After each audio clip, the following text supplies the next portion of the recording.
Hello each and everyone, the one who is watching my video. Welcome to AS Smart Education.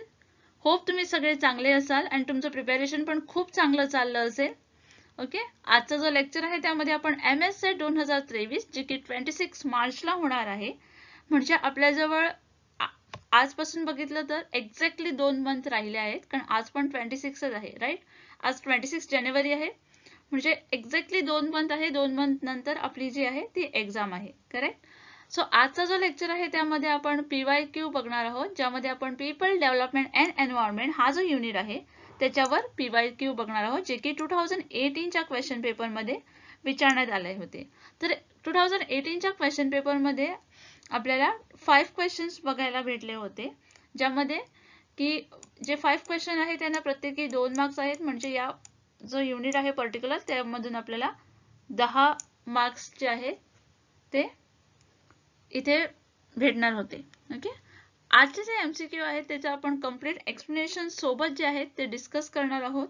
आणि याचं जर समजा तुम्हाला PDF पाहिजे असेल तर तुम्ही WhatsApp ग्रुप जॉईन होऊ शकता, जो की फ्री ऑफ कॉस्ट आहे. पण तुमची मर्जी, जर जॉईन व्हायचं असेलच तरच जॉईन व्हा. फोर्सफुली जॉईन होऊ नका, कारण एकदा जॉईन झाला नंतर तुम्ही लगेचच थोडे जण आहेत ते लेफ्ट होता, पण तसं करू नका. जर जॉईन व्हायचं नसेल तर प्लीज जॉईन करू नका. ओके, PDF पाहिजे असेल तर जॉईन होऊ शकता तुम्ही. चला तर मग आजच्या लेक्चरला सुरुवात करूया. जर समजा तुम्ही माझ्या चॅनलला सबस्क्राईब केलेलं नसाल तर प्लीज सबस्क्राईब करून घ्या, जेणेकरून माझा येणारा व्हिडिओ तुम्हाला लगेच भेटून जाईल. Which type of a waste is classified as hazardous one? Question जो आहे तो 2018च्या क्वेश्चन पेपर मध्ये विचारण्यात आला होता, ज्यामध्ये तुम्हाला 4 ऑप्शन्स दिले होते आणि विचारलं होतं याच्यातला कुठला एक जो आहे जो की मोस्ट hazardous आहे. ओके, याच्यामधले आपल्याला अप्रोप्रिएट आन्सर जे आहे ते सिलेक्ट करायचं आहे. ज्यासाठी पहिला जो ऑप्शन आहे तो आहे केमिकल, सेकंड आहे हाऊसहोल्ड, थर्ड आहे कमर्शियल अँड लास्ट आहे ऍग्रीकल्चर. ओके, चला तर मग याचा एक्सप्लेनेशन पार्ट पण बघूया. आता इथे तुम्ही बघू शकता की वेस्ट म्हणजे काय हे पहिल्यांदा मी इथे एक्सप्लेनेशन दिलं आहे. तर वेस्ट इज अ अनयुजेबल मटेरियल, जे की आपण यूज नाही करत, जो की युजफुलच नाही आहे. Okay, the waste came into the many form. आता यामध्ये पण खूपसे डिफरंट टाइप्स आहे, ज्यामध्ये सॉलिड वेस्ट आहे, देन लिक्विड वेस्ट आहे, देन ऑर्गॅनिक वेस्ट आहे, देन हॅझार्डियस वेस्ट आहे, ई वेस्ट आहे अँड रिसायकलेबल वेस्ट पण आहे. ओके, आता यामध्ये कुठले कुठले येतात ते तुम्ही इथे बघू शकता. ओके, आपल्याला हॅझार्डियस वन विचारला गेला आहे, त्यामुळे हॅझार्डियस वेस्ट याच्यात कुठले येतात ते आपण बघूया. हॅझार्डियस वेस्ट मध्ये टॉक्सिक एलिमेंट येईल आणि रेडिओ ऍक्टिव्ह एलिमेंट पण येईल. Okay, so hazardous waste is a waste that is a substantial or a potential threat to the public health or the environment, जे की पब्लिक हेल्थला म्हणजे कॉमन माणसाच्या हेल्थला पण प्लस एन्व्हायरमेंटला इफेक्ट करतं. Okay, so here are the some characteristic of hazardous waste. Hazardous waste are the material that are known or tested to the exhibit one or more of the following hazardous threat. Okay, ज्यामध्ये पहिला आहे इग्निटेबिलिटी, then आहे कोरोसिव्हिटी, third आहे रिएक्टिव्हिटी and last आहे toxicity. Okay, तर इथे जे correct answer येईल ते येईल ऑप्शन नंबर ए, कारण जो केमिकल वेस्ट आहे तो जो आहे तो अप्रोप्रिएट आन्सर आहे, कारण हा जो वेस्ट आहे तो मोस्ट हॅझार्डियस आहे. Okay, dash is the major source of fecal contamination in water. आता हा जो क्वेश्चन आहे तो रिपीट होत आहे. ओके, जो वॉटरवर क्वेश्चन आहे तो रिपीट होत आहे. सेम तुम्हाला क्वेश्चन 2017च्या क्वेश्चन पेपर मध्ये पण बघायला भेटेल. हा जो क्वेश्चन पेपर आहे तो 2018चा क्वेश्चन पेपर आहे, करेक्ट. तर इथे तुम्हाला विचारण्यात आलं आहे की खाली दिलेल्यापैकी कुठला एक जो आहे जो की मेजर सोर्स आहे for the fecal contamination in a water. ज्यासाठी पहिला जो ऑप्शन आहे तो आहे डोमेस्टिक इन्फ्लुएंट, सेकंड आहे केमिकल इन्फ्लुएंट, थर्ड आहे steel plant influent and last आहे pharma industrial influent. Okay, so here the fecal contamination, so it is a indicator of potential health risk. जो fecal contamination आहे तो काय आहे, indicator आहे. पुढचा इंडिकेटर आहे तर पोटेन्शियल हेल्थ रिस्कचा. Exploring this water become risky because of occurrence of the fecal coliform bacteria. जे आपलं वॉटर आहे ना ते पोल्युटेड होतं किंवा रिस्की असतं बिकॉज ऑफ अकरन्स ऑफ और we can see the presence of fecal coliform bacteria. The municipal wastewater can contain the fecal contamination from the food processing activity and the domestic animal sources such as a pet. In an urban area, the storm water run off into the stream can contribute to the fecal pollution from the diverse sources such as a domestic animal and a urban wildlife. The source of this bacteria are non-point sources like a domestic sewage, animal waste, etc. आता हे जे fecal coliform bacteria आहे ते कशामुळे येतात तर जे आपण घरात काही फूड जे घरातलं आपलं वेस्ट असतं जे सेवेज असतं डोमेस्टिक सेवेज ज्यावेळी आपण ते पाण्यामध्ये सोडतो त्यावेळी त्यामध्ये fecal coliform bacteria असण्याचे खूप चान्सेस असतात. Okay so therefore the domestic effluent is the major source of a fecal contamination in the water. तर आपण ऑलरेडी डोमेस्टिक इन्फ्लुएंट बद्दल तर माहिती घेतली. आता जे राहिले ऑप्शन्स आहेत त्यांच्याबद्दल पण थोडं जाणून घेऊया कारण एखादा क्वेश्चन समजा विचारला गेला तर तुम्हाला माहिती असणं खूप गरजेचं आहे. तर इथे तुम्ही त्याची माहिती पण बघू शकता, तुम्ही नोट डाऊन पण करू शकता. ज्यासाठी पहिला जो आहे तो आहे chemical influential. The effluent is a outflowing of a water or a gas to the natural body of the water from the structure such as a wastewater treatment plant, sewer pipe or a industrial outflow. The effluent is a engineering is a stream existing of a chemical reactor ज्यामध्ये chemical असतं. Okay. Then आहे steel plant effluent. Steel plant effluent use a large amount of a water for the variety of a uses which include a cooling, dust suppression, cleaning, temperature control, okay, transport of a waste material and other uses. And last आहे pharma industrial effluent. The pharmaceutical industrial wastewater contain the toxic and hazardous substance because in the pharmaceutical industry we are mostly using the different types of chemicals. Correct?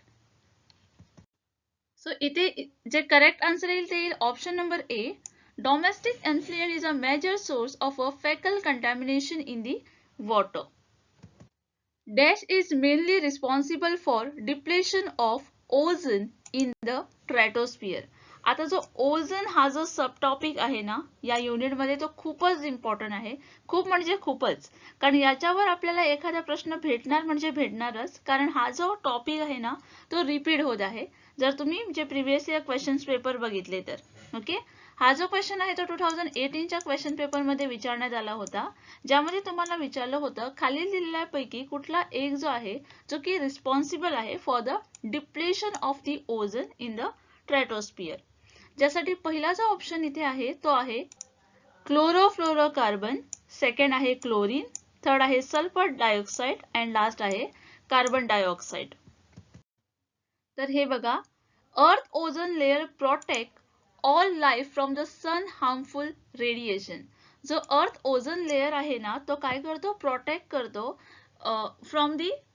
Protect करतो आपल्या लाईफला from the sun harmful radiation, जे की आपल्याला सूर्यापासून जे radiation येतात त्यापासून प्रोटेक्ट करतो. But a human activity have a damage this shelled. Okay, but जे आपले ह्युमन ऍक्टिव्हिटीज आहे जसं की आपण डिफरंट डेव्हलपमेंट करायला जातो त्याच्या नादात असं खूप काही करून जातो की आपल्या एन्व्हायरमेंटला आपण डॅमेज करून जातो, हार्म करून जातो. Okay, so most atmospheric ozone is a concentrated in the layer in the stratosphere about the 9 to 18 mil above the earth surface. So chlorofluorocarbon that are known for compound that impact the ozone depletion. जो chlorofluorocarbon आहे ना तो काय करतो, impact करतो ozone depletion ला. क्लोरोफ्लोरोकार्बनला आपण CFC असं पण म्हणतो. Are made up of chlorine, fluorine and a carbon atom. आता हा जो आहे तो 3 डिफरंट टाइप्सने बनलेला आहे, ज्यामध्ये क्लोरीन आहे, फ्लोरीन आहे आणि कार्बन ऑटम पण आहे. When the CFC are released into the atmosphere and brought up to the stratosphere by a strong wind, the ultraviolet radiation from the sun hit the CFC molecules. Okay, and this caused the chlorine atom to break apart from the chlorine molecule.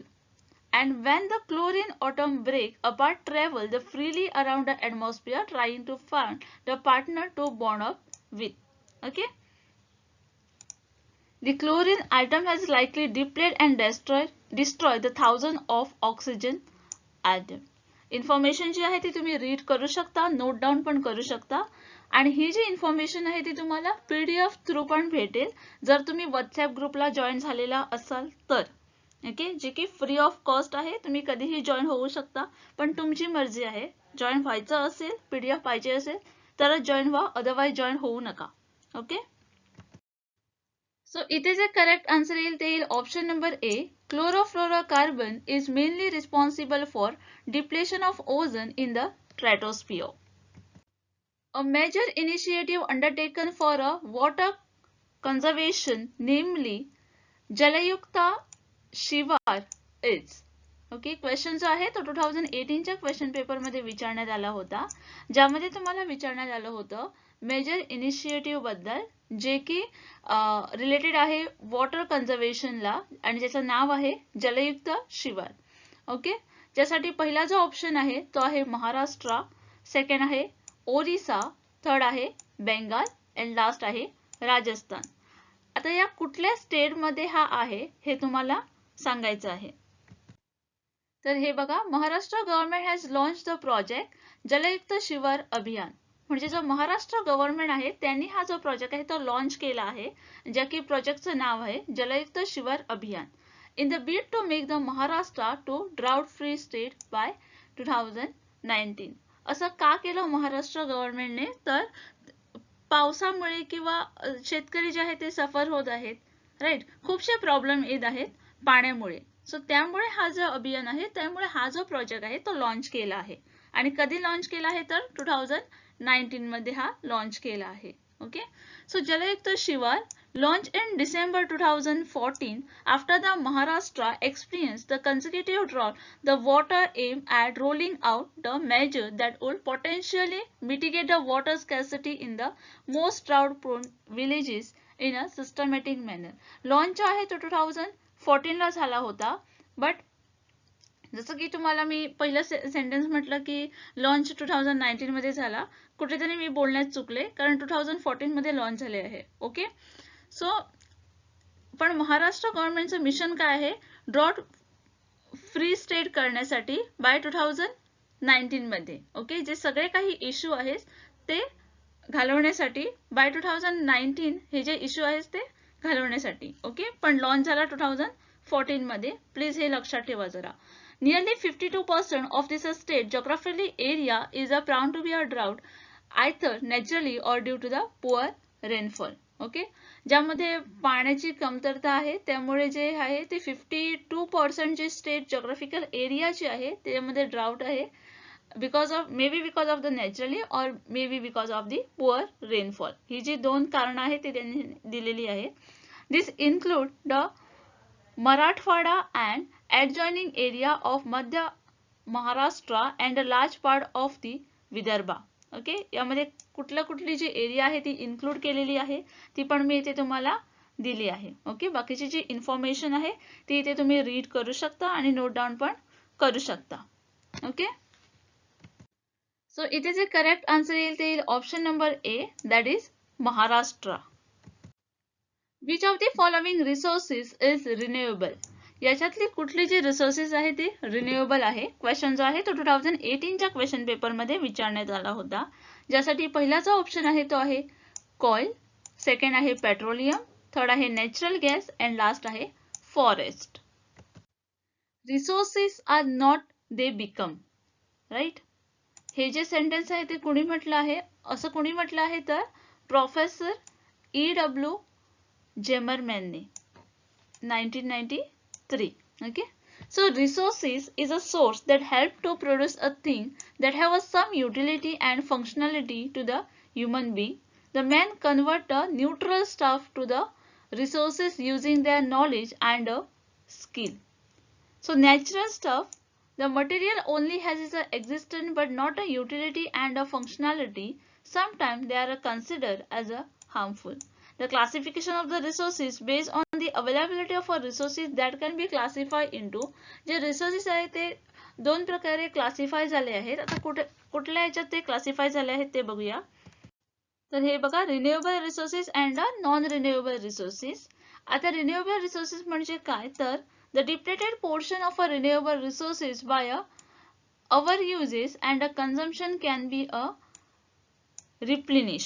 Okay, ज्याच्यामध्ये काय काय येतं तर air, water, forest, food plant and animals, solar energy etcetera. And non renewable म्हणजे काय तर depletion portion of the renewable resources by over uses and consumption cannot be a replenish. Okay, जे की आपण रिन्यू नाही करू शकत.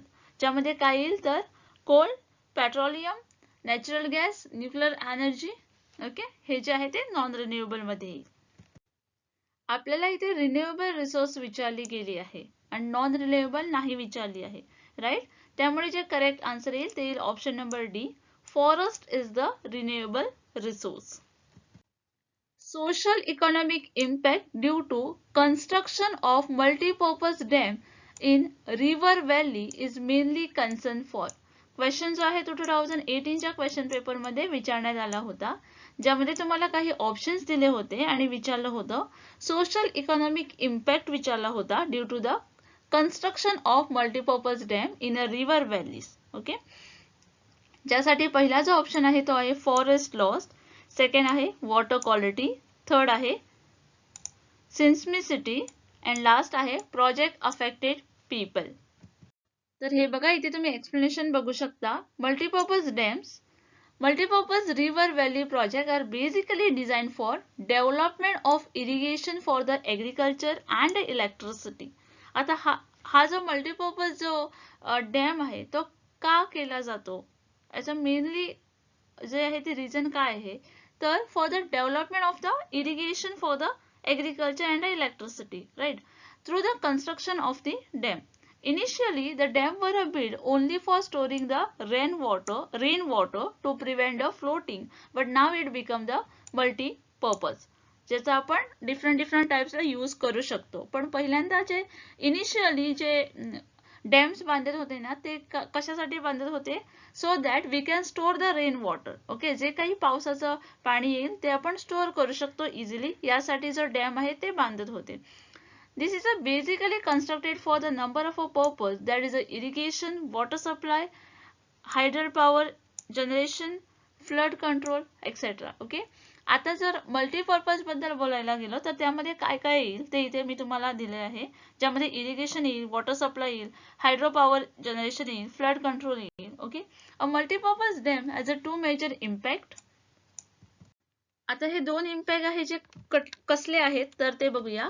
Environmental impact and a social economic impact.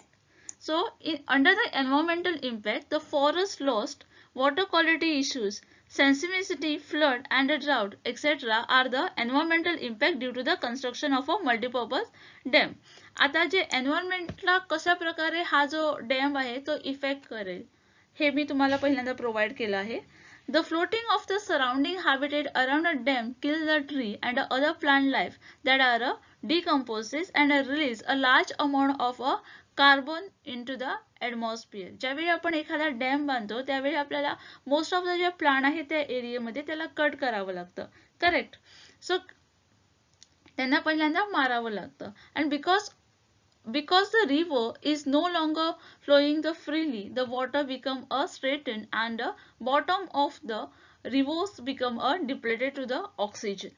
The social economic impact can be the social economic impact on the mega dam center around the displacement and relocation of the communities, damage of a livelihood, loss of income sources, health hazard to affect the communities, the fishermen that involve the local people, agriculture productivity, right. एखाद्या एरियामध्ये समजा काहीतरी आहे आणि तिथे समजा dam बांधला गेला तर ते डॅमचं जो इफेक्ट आहे तो तिथले जी माणसं राहतात तिथे जे लोकल पीपल त्या एरियामध्ये राहतात त्यांच्यावर होईल. कारण मोस्ट ऑफ द पीपल जे आहे ते मे बी त्या रिव्हरवर डिपेंड असतील, मे बी कोणी फिशरमॅन असेल, राईट. सो अल्टिमेटली त्याच्यावर काय होईल, इफेक्ट होईल. समजा कोणीतरी ऍग्रिकल्चर करत असेल, शेती करत असेल त्या एरियामध्ये तर त्याच्यावर पण त्याचा इफेक्ट होऊ शकतो. करेक्ट.